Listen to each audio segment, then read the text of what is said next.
Hello friends, welcome back to Dek News. Guys, heartbreaking news for all the netizens who are active on the internet. We would like to tell them 84 years old, prominent evangelist and the president of Christian Revival Fellowship named Professor M.Y. John passed away and left the world. The news of his death comes with a huge shock to all his family members and the close ones who loved him the most, and the news of his demise created a huge sorrow in all his life which will never be filled by anyone except him. He was the amazing and prettiest soul person who was always fond of love and supports all just with his handwork and dedication towards the work and just with his. He becomes the favorite of all and everyone loved him and admired him the most. Talking about who was Professor M.Y., then he was the chairman of Egypt Diagnostics and manufacturer of medical instruments. Along with the RT, he was the author of around 100 gospel books and was born into a middle class farming family at a shop which is in Kolancheri, and he studied as a private schooler and gained a degree of bachelor and master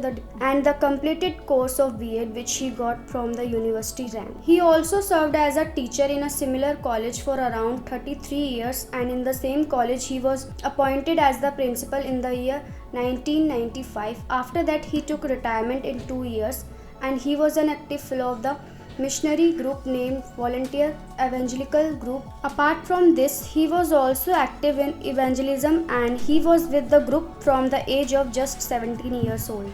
Now the news is that he is no longer with us, and Professor M.Y. case of death is stated to be a health issue which he was suffering for a long time, and for this he was experiencing treatment for a kidney illness, and for which he was in a private hospital which is in Aluva, where he took his last breath and passed away from the world.